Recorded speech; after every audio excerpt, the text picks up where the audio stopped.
So we're going to be talking about fact checking in an era of fake news.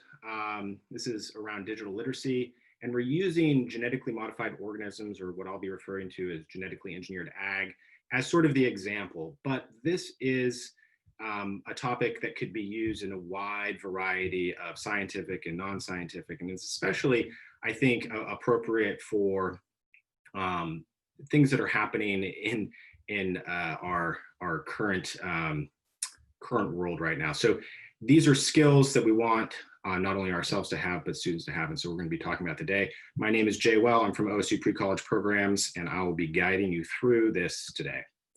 So I like to start out everyone talking about NGSS connections, just so we have that in the back of our mind. We're thinking about how we could connect this lesson to NGSS. And normally I'm talking about all three strands: the science and engineering practices, the disciplinary core ideas, and the cross-cutting concepts. But I think today I'm going to focus just on the science and engineering practices. And I have a few of the science and engineering practices, over half of them up there.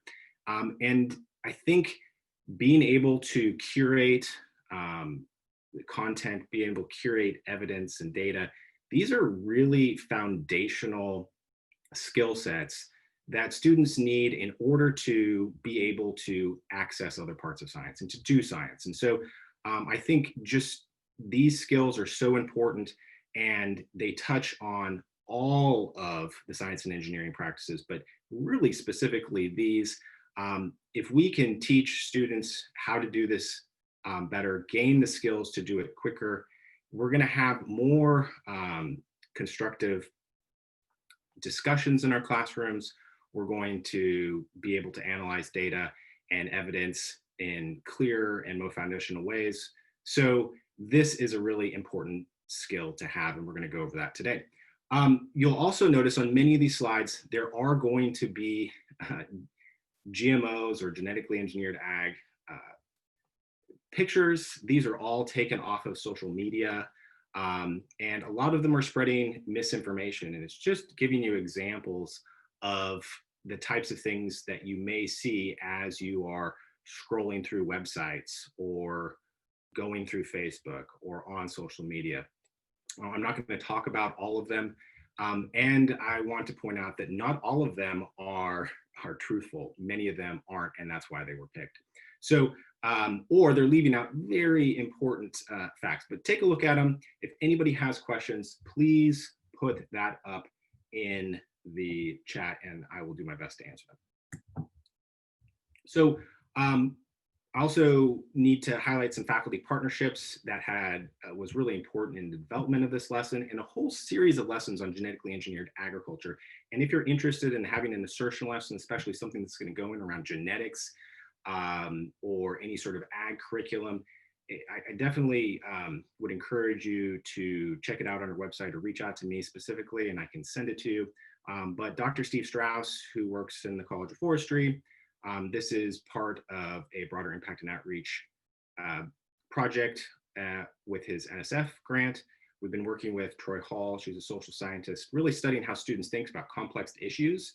And we are taking on genetically engineered ag as that complex issue, not only complex based on the science, but really based on the impacts that it has socially, economically, environmentally, and how all those things come together to have students have to think critically about that. And finally, the OSU SMILE program has created a curriculum around this genetically engineered ag and piloted it with teachers across Oregon and have made updates to it. And so we have a really solid curriculum that can be done in about 2 class periods. And we see class periods about 60 minutes. And we'll have links to that as well on our website.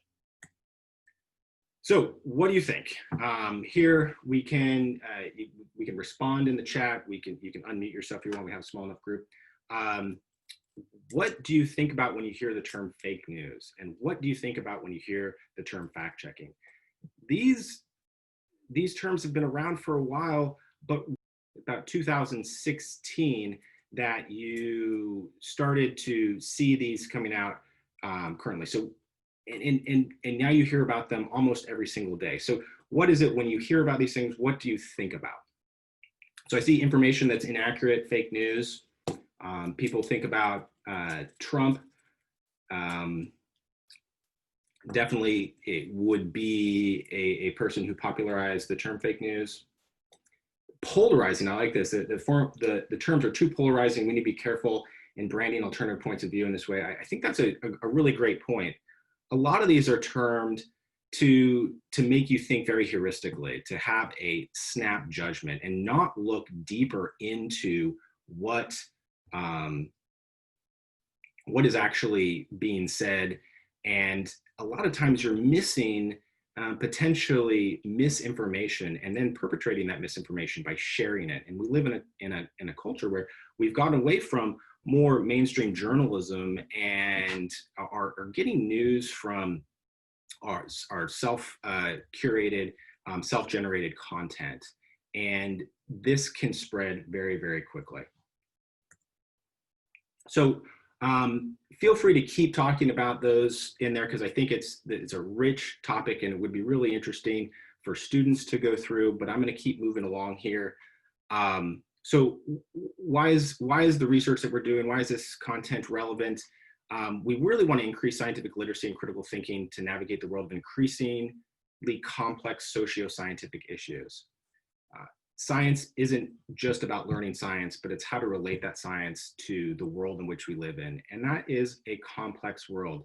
And we need students to be thinking critically, not just to say genetically engineered ag is bad or genetically engineered ag is good. And many of the lessons when we started to look out there said, basically we're trying to get to a point on that subject, like all genetically engineered ag is bad or all genetically engineered ag is good. And we're a lot about debates just on that sort of topic. We wanted to get away from that and take a more nuanced look and look specifically at particular genetically engineered ag products. For teachers, we would develop curriculum guides for digital literacy and scientific literacy in the context of genetically modified foods. I think there's a misconception that because students are very good at navigating digital sources, that they are digitally literate. And scientific research shows that young people, college students, adults are all not very digitally literate. And so we need to be teaching those skills to our students. Just because they can navigate a variety of social media, it doesn't mean that they're able to curate the information that they're seeing. And they're living in a time where they're seeing more information than they have ever before. Again, this just reinforces that internet makes it easier to create news and spread misinformation. Easy to spread news to large audiences using social media, and for individuals to spread that information. Difficult to differentiate between good and bad information from online sources.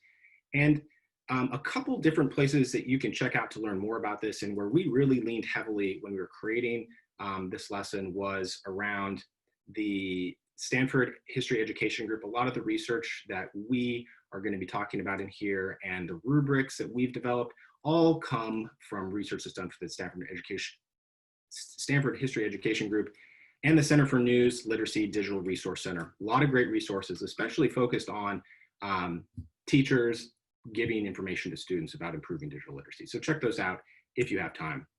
So I'm going to play a video here that talks about how false news can spread. And I think it's a really great video that you can show your students. It's about 3 minutes long. All right, can folks see that? Good. There's a quote usually attributed to the writer Mark Twain that goes, "A lie can travel halfway around the world while the truth is putting on its shoes." Funny thing about that, there's reason to doubt that Mark Twain ever said this at all, thus ironically proving the point. And today the quote, whoever said it, is truer than ever before. In previous decades, most media with global reach consisted of several major newspapers and networks which had the resources to gather information directly. Outlets like Reuters and the Associated Press that aggregate or re-report stories were relatively rare compared to today. The speed with which information spreads now has created the ideal conditions for a phenomenon known as circular reporting. This is when publication A publishes misinformation, Publication B reprints it, and publication A then cites B as the source for the information. It's also considered a form of circular reporting when multiple publications report on the same initial piece of false information, which then appears to another author as having been verified by multiple sources. For instance, the 1998 publication of a single pseudoscientific paper arguing that routine vaccination of children causes autism inspired an entire anti-vaccination movement, despite the fact that the original paper has repeatedly been discredited by the scientific community. Deliberately unvaccinated children are now contracting contagious diseases that had been virtually eradicated in the United States, with some infections proving fatal. In a slightly less dire example, satirical articles that are formatted to resemble real ones can also be picked up by outlets not in on the joke. For example, a joke article in the reputable British Medical Journal entitled "Energy Expenditure in Adolescents Playing New Generation Computer Games" has been referenced in serious science publications over 400 times. User-generated content such as wikis are also a common contributor to circular reporting. As more writers come to rely on such pages for quick information, an unverified fact in a wiki page can make its way into a published article that may later be added as a citation for the very same wiki information, making it much harder to debunk.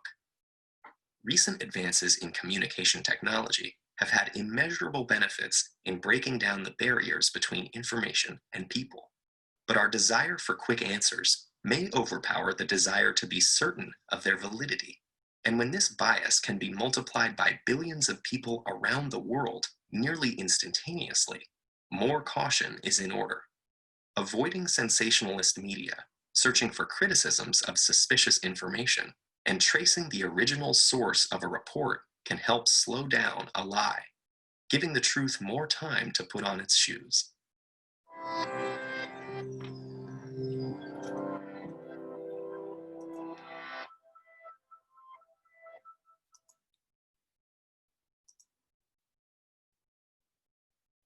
Okay, so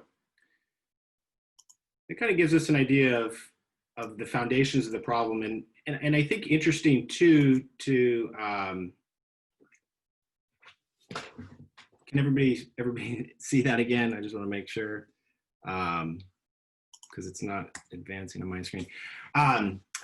Is that video came out in 2015? I mean, we're 5 years later. These things are happening at greater and greater speed.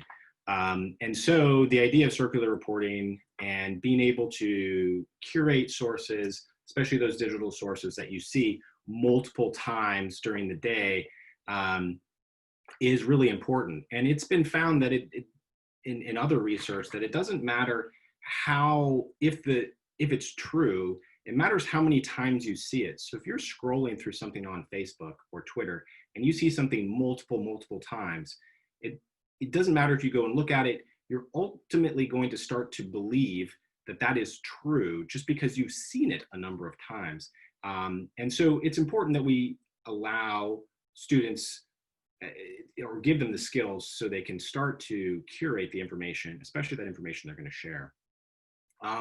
And the way that this has traditionally been done in science classes is through vertical reading, using different types of checklists. And we have one on our website called the CRAP test that basically allows students to look through a particular source and look at the currency, the relevancy, the authority, the accuracy, and the purpose. And this can give a sense of if that is a reputable source. But again, research coming out of the Stanford History Education Group has really shown that this type of vertical reading is not very efficient and can actually lead to sharing sources that meet the criteria for these tests, but are still perpetuating misinformation. And so they really suggest not relying on these as the end all be all of making sure and curating a test and making sure that a source is truthful, but using what's a term called lateral reading. And lateral reading is a way to, instead of reading the source, it's looking at how that source is represented across a number of different media sessions. And I think we're going to have a similar issue here. Hopefully it would play, but it's not. So I'm going to go find this again, and we're going to learn about lateral reading. And again, I encourage you to go to the Stanford Education History Group. I think they have really great resources here to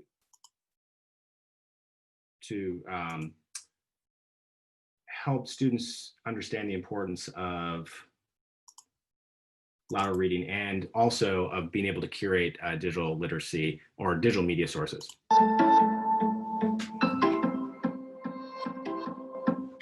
We live in an era of information overabundance. This demands that we be more discerning. Instead of accepting information at face value, we should always ask this one important question: who's behind the information?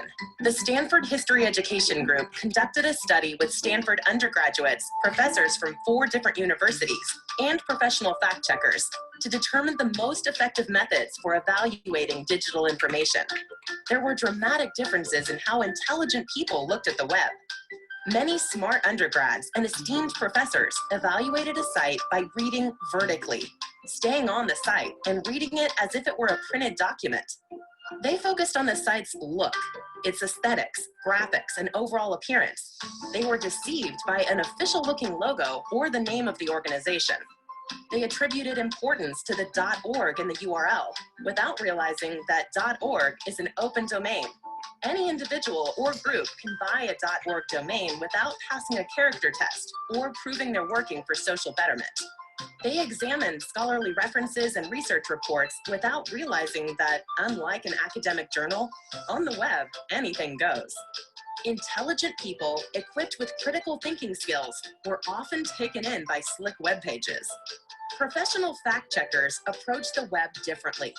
They understood that on the web, what you see is often not what you get. The web is treacherous territory, and you can't let your eyes deceive you. Landing on an unfamiliar site, they didn't waste precious time engaged in close reading. Instead, they opened new tabs in their browser and read laterally.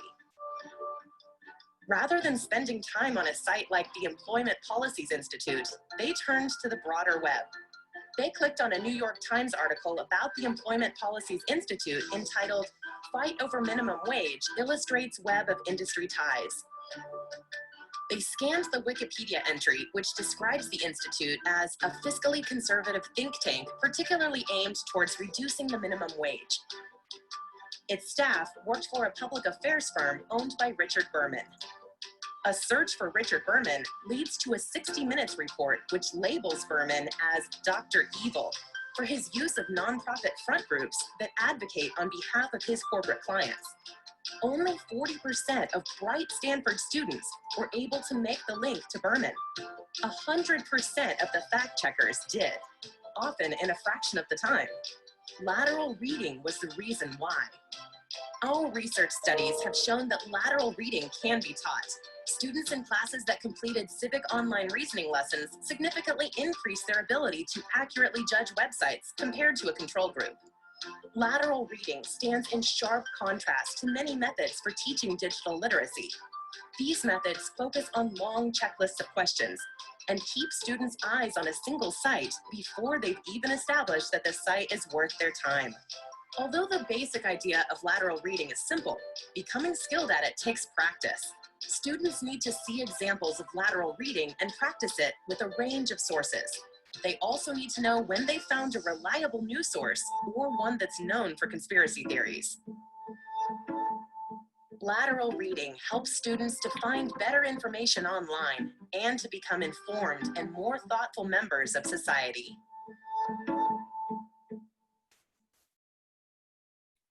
So there you get an overview of what lateral reading is and why it's important to teach our students how to do that, and that it is really a skill set that needs to be practiced. And I also think it gives you a better understanding of how to navigate when students are using these checklists. And I think the checklists aren't necessarily a bad thing. They do have good points in them, but lateral reading allows students to do this much faster than they could otherwise do it using a checklist. And so the common time period to do this with access to an internet connected device is somewhere between 30 and 90 seconds to actually fact check a source using lateral reading. And when they say fact check that source, they're really talking about making sure that that source is a curated and trustworthy source. It's not necessarily talking about the information that you see within the article. That takes further fact checking. But you'll notice that in that video, they go to places like the New York Times, more trusted sources of information, and seeing this numerous sources pointing negatively to the Employment Research Institute, it allowed them to say that this probably isn't a trustworthy source for me to get my information on the subject matter that I'm looking at, which is increasing the minimum wage. So I should look in other places for that. So one way is when students are actively going out and looking for information. You can think about how many times in your class you're asking students to do that, to go out and find information about a particular subject so they can report back on that or use that information to answer particular questions. And then the other time is really when students are seeing information, they are curious of whether that information is real or not, or trustworthy or not, and then they go through a similar process. And so that is what we are going to do today. And at the end of the video, they talked about practicing it with normal sources. If you go to the Stanford Education History Group, they have a number of examples and rubrics, most of which require you to have an internet connected device, but some that actually don't. So I would encourage you to check those out and share those with your students. We have taken those same rubrics and developed similar examples for genetically engineered agriculture. And when you look through the examples that we have, they are pretty obvious. They're all historical. And the reason why we've chosen those is because it allows, there's already sources out there that have done some of this fact checking. You can find more information. I will say it's much more difficult to do this in real time because of the way information spreads and the time that it does take to not only fact check, but then to have somebody go online and actually debunk certain things. So we're going to try an example here out together. And I think we're just all going to stay in the same group and do that. So we're not going to split into breakouts. This is Chipotle, probably a restaurant you may or may not have heard of. But they made some headlines in 2015 for saying that we are going to go with an all non-GMO menu. So they weren't going to use any ingredients that were that had GMOs in them. Later that same year, they had an E. coli outbreak, and that E. coli outbreak shut down all of their restaurants. And as that happened, a number of news outlets talked about, well, why is this occurring? And you'll see a title here, Chipotle is a victim of corporate sabotage. Biotech industry food terrorists are planting E. coli in retaliation for restaurants' anti-GMO menu. That's one of the titles of many different articles that were circulated on social media and around the internet, talking about that Chipotle was actually being targeted by big ag because of their non-GMO stance.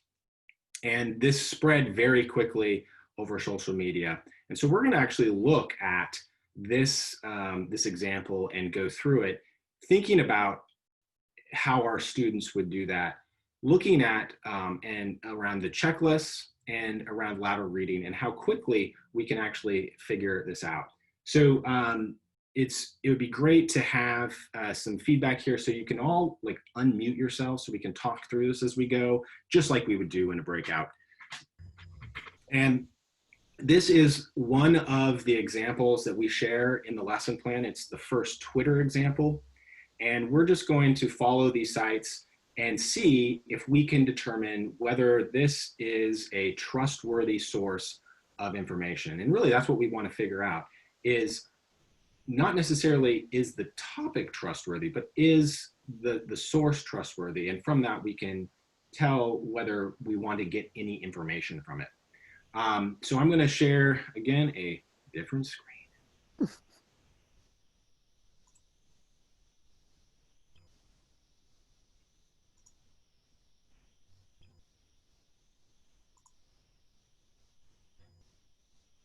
Okay, so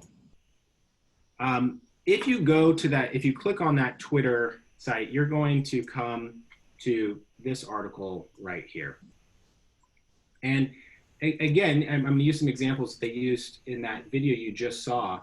And it says here, Chipotle is a victim of corporate sabotage. Biotech industry food terrorists are planting E. coli in retaliation for restaurants' anti-GMO menu. Now, this isn't the most sophisticated or classy looking website, and you may just look at it and say, hey, I'm not going to believe this information. But let's take a look at what students might see. Who is the source of this information? So it said, yeah, Mike Adams. There's also this Organic Consumers Association. So, this is a website here, and if you go to like a similar checklist, you might go and you look about who is the Organic Consumer Association. They have a mission. It looks pretty reputable. There's a whole bunch of links here, and I may take the time to go through all these different links and these financial disclosures, but how many people actually do that, right? But that's something there. There's contact information. There's an address here. It's in Finland, Minnesota, but that's kind of an interesting thing there. There's staff, and there's a whole bunch of different staff members here. I mean, it's starting to look pretty legit. And so if you were going through that checklist, you may say, hey, this maybe is a legit site. And you can definitely see how students may be misled there. Now notice, if you look a little bit closely, they talk about when it's happening, and this was right around, it's very timely. So it's actually occurring right around when the E. coli outbreak happened. We'll notice there's a natural, it's not actually an article by the Organic Consumer Association. It's by this Natural News. It's by Mike Adams, and it's under this genetic engineering side here. But if you read through it, you can find, a whole bunch of links in here, and you can go and you can look through these links, and they're all going to take you back to this Natural News site and Mike Adams, the health ranger. This article here is going to talk about, you'll start to notice that these articles come much earlier than when the outbreak occurred. And it really just talks about going to Chipotle going to non-GMO ingredients. So if you start to go through a checklist, you're going to find out that the information is current. It seems relevant. It's on a site that appears somewhat reputable. And so you can actually sort of get tricked into thinking about this. But let's start to do some lateral reading. What would somebody suggest that we start with if we're going to do the lateral reading as explained in that video? Look up Mike Adams. Okay, let's look up Mike Adams. So we can take Mike Adams here. Now, Mike Adams is one of those names that's pretty, common. Look, it's right there. But favorite Uber call. Look, it's going to be the very, very first couple things here. We have Mike Adams, we have Natural News, we have Natural News, we have Mike Adams. If we look here, this article came from Natural News. We know when we click on these, they all go back to this Natural News website. So let's read what they say. So here, This is from the Genetic Literacy Project, Science Not Ideology. Is that a site we should trust? What do people think about that? You know, in my just looking at it, it looks very similar to this, where this maybe takes a very anti-GMO stance. This one over here almost looks like it's going to take some sort of pro-GMO stance, just by the Genetic Literacy Project, Science Not Ideology. And you can read about that and go through the same things, but you get a sense here. But I don't know if I trust this. If you read through this article here, it's going to talk about how Mike Adams is somewhat of a conspiracy theorist. Here he's on InfoWars, and if you know about Alex Jones, I mean, you can go down the rabbit hole there. But let's go back to another source here. We can go. So this is this EN Wikipedia. Obviously, that is not Mike Adams we're looking for. We can look under Natural News. This is on a Wikipedia site. Natural News, formerly News Target, is a far-right conspiracy theory and fake news website. The website sells varied dietary supplements and alternative medicine, climate change denial, makes tremendous nutrition and health claims, disseminates fake news. So here they're talking about this, and we're getting a sense that maybe this is a bad source. But again, what did it say in the video about Wikipedia articles, especially that first Wikipedia article? Can they always be trusted? No, thank you. So maybe we need to find some more information about Mike Adams and Health Ranger. Another thing we could do is look at the Organic Consumer Association. We can look more into Natural News. So why don't we do that?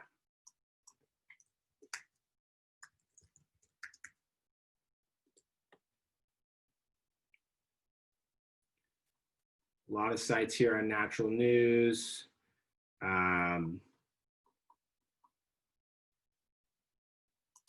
Here's one from Forbes. Natural nonsense, science supporters condemn Natural News founder Mike Adams. Here, this one gives you this article is more than 3 years old. Again, we're looking at old sources. So if you look through here, and if you trust, Forbes magazine, you're going to be seeing a lot of the information about bad science or fake news that might be perpetrated at the site. So I'm starting to think that this isn't real. Let's do one other thing. We can take just the title of this and we can search on that. And so I'm looking down here. The first thing I'm going to see is the Organic Consumers Organization. That's going to take us back to the same website that we were just on. That makes sense. Here, we're going to see one from EcoWatch. This is basically going to say the same thing in so many words as the last article did. And you'll find that because of the circular reporting, you'll find a number of articles that are actually from different websites, but have similar, or in some cases, the exact same writing, and all lead back to the initial source, which is that Natural News site. And here's a site called Snopes. Has anybody heard of Snopes before?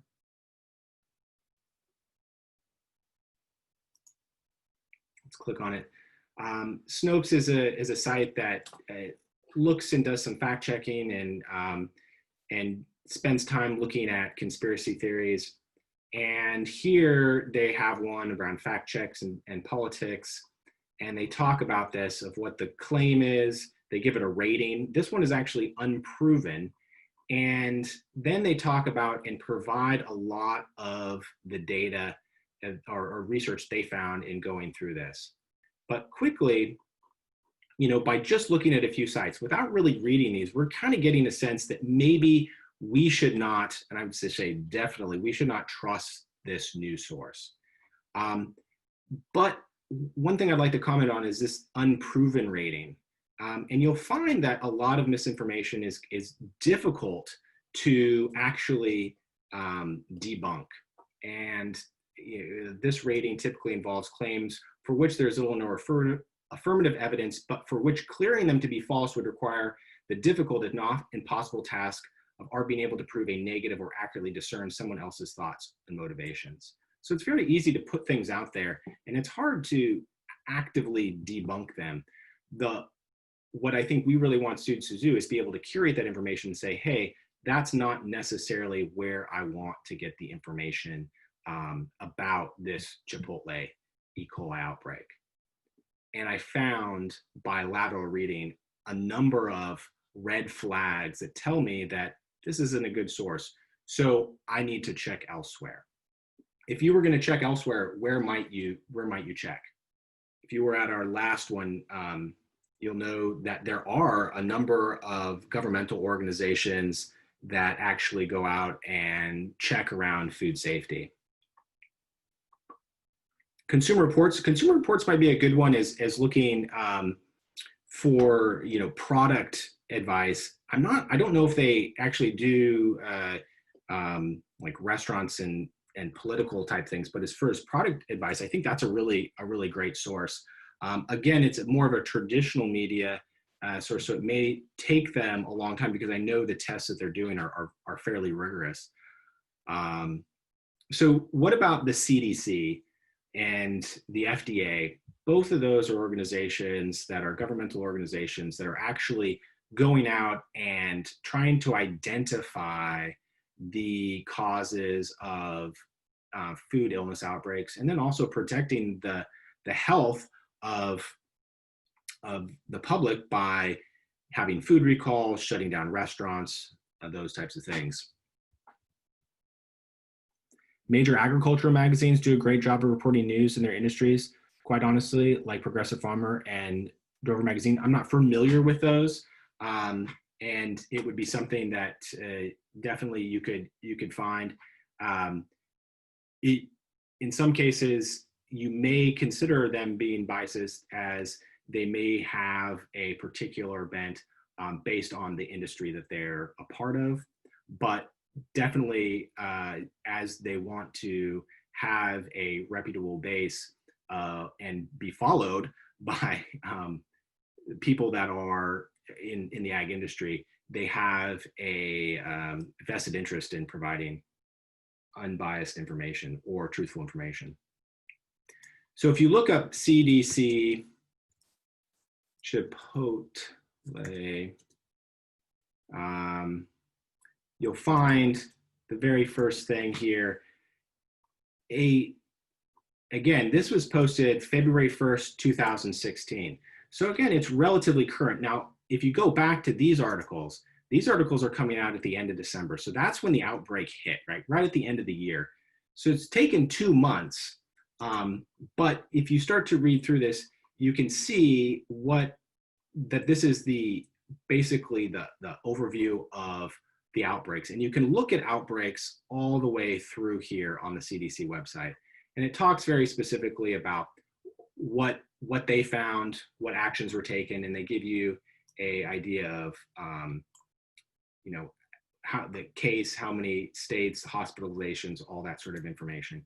Reading through this, it was mostly in food practices that they found that were contributing to the E. coli outbreaks. And they didn't find a single specific food source.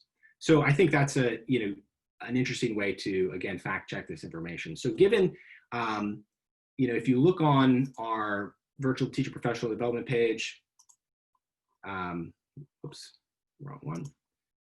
And you look at the claims on rubric Twitter number 1, what we're really looking for in each one of these has a beginning, emerging, and mastery. And this is what we want to get students moving up to the mastery level. These are all based on the Stanford History Education Group's rubrics. And in mastery here, student argues that the claim is not accurate and fully explains the claim, links back to health ranger Mike Adams, references that he's a potential conspiracy theorist, potentially, and has no evidence to support the claims. Additionally, fact-checking websites discounts the claims. This is leading to that sort of circular reporting and reasoning, but pointing to multiple sites that refute the claims that are made on the website to look at it as a non-trustworthy website, where you'll have some students at the beginning that they may claim that they may argue that the claim is accurate based on the fact that there's more than one source of information, based on the fact that it's timely. Again, given some of those checklists, it's going to click a lot of the boxes to fit the checklist there, but does not outline any of the potential conflicts of interest or links to misinformation or conspiracy theory that come from above. And so we're working on having students practice this, and it doesn't matter where the student falls in here, as long as they begin to learn how to do lateral reading and how to curate sources, so they're getting towards the mastery. And really the benefit of this is going to be better discourse in the classroom, better research papers, better analysis of evidence for students, because they're getting their information from better sources. One other thing I'll show you here is, here we do have the CRAP test that students can look at, because I think it's really interesting when you go through the CRAP test that you'll find that a number of these get clicked off when you look at a lot of websites. Definitely folks are finding that are perpetrating misinformation are looking at these and looking at traditional ways people curate information and making sure that they meet those criteria. So code.org has a great lesson on evaluating websites. It has students research 3 endangered species, 1 in the Pacific Northwest tree octopus, which is a fake animal created in 1998 to illustrate how to critically evaluate websites. I think there's a lot of great curriculum out there. And I think bringing that into your classroom, if it relates especially to what you're already teaching, and then connecting that to some of the newer techniques around lateral reading, especially as we're in this very digital literate age of curating different sites to discount things or to find trustworthy sources. So one thing we're going to do next here, let me know if you have any questions on that as we go on here. And so that's one example. We have examples from Twitter, we have examples from Facebook and from YouTube, but really you can choose your favorite social media platform to do this as well. And again, we're using genetically engineered agriculture, but you can literally use anything. And you can also use a lot more current sources and current topics, but sometimes they're a little bit more challenging to go through. But I think that really makes for some rich discussion in your classroom. So 3 questions we want to talk about here. I think the first one we've hit a lot. So let's focus on the last 2. Who is responsible to fact check information, the producer or the consumer of that information? What do people think? You can unmute yourselves, you can write it in the chat. So both. All right, everybody's saying both. So why both?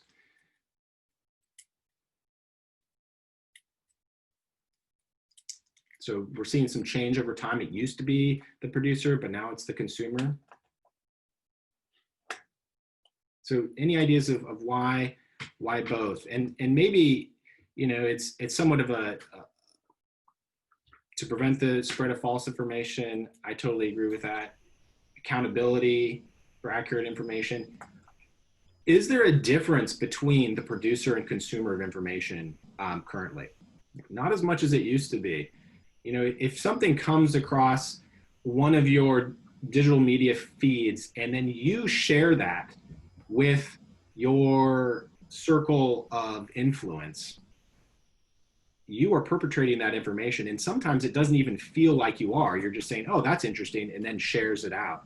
And then they share it out. And it's like this sort of exponential sharing that goes on until something can go quote unquote viral. We've all heard that term before. And a lot of information is going viral. And sometimes the way social media is set up, just in looking at something can actually have you as the have your circle of influence actually say that you looked at this piece of information and then shares it with them. So it's a lot more blurry these days. What are some of the consequences? And I think, specifically thinking of from students' perspective of what are the consequences if you do not fact check information? You get taken, definitely. There are, a lot of scams out there, and definitely you see about people getting taken or scammed all the time. Loss of credibility. Yeah, you could definitely lose your credibility within your circle of friends or professionally. So it's important that you are doing that. Personally, we spend a lot of time trying to counter inaccurate information. If everybody was going through this, maybe we could spend more time actually analyzing and having open discussions around that information instead of just figuring out, is it truthful or not? So yeah, if you're part of a business, you're definitely having your reputation built on the fact that you can be trustworthy. And so that definitely is not only important, but it's, I think, you have a vested interest in that. I like this one. Issues become more divisive and emotional rather than intellectual conversations centered on facts. Earlier in the conversation, we were talking about polarization. We're getting to the point where the polarization overtakes our willingness to actually have discourse and look at information that's given. And that allows, I think it perpetrates more and more misinformation. And so we're weaponizing that information and taking very heuristic viewpoints based on where that information comes from or what that information says.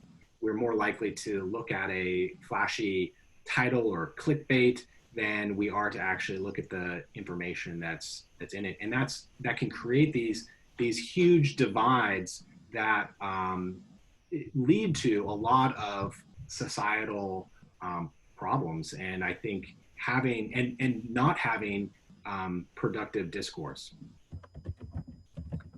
Bad behavioral decisions can follow believing fake news, for sure. So I think these questions and going through even one of these examples with your students, and either one of the examples that we've chosen or an example of your choosing, can really start to get students to think about how they consume information, where they're getting their information from, how they curate that, and how they share it.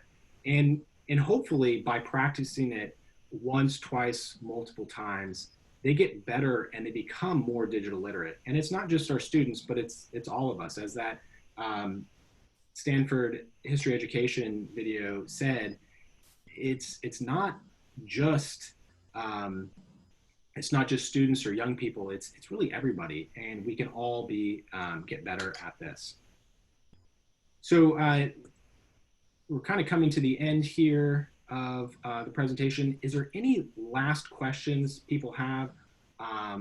Any questions on the specific lesson or how folks can do this? It's sort of distance learning. A lot of our lessons here we've converted to distance learning. In some ways, this one's a little bit more challenging because it really counts on the fact that you're able to do that lateral reading. And it's with the invention of digitally connected devices or internet connected devices in Google that we're able to do this very quickly. And if you don't have that, one, you're probably not being able to get those digital feeds that are coming in, but you're not going to be able to curate them as well. We do have one example, a Facebook example that's on the lesson plan that is something that they can look at. They can't do the lateral reading, but they can go through that example without any internet connected device. The other three examples all take internet connected devices. I think this is a great point. Video and photo manipulation software is a large problem. I think that's going to become more of a problem. We've seen these quote unquote deep fake videos, and the idea that we can fool somebody with written words or pictures, but we can't do that with video. That's changing very quickly, and I think it's going to take more of our energy in going through and doing the curation of what we're seeing and what we believe in the future, because this technology is moving faster than we can really keep up with. So as we end up here, I just want to point you to a couple resources here. On our smile.oregonstate.edu website, we have a whole bunch of curriculum. This curriculum exists on there, plus all the genetically engineered ag lessons are all on our website.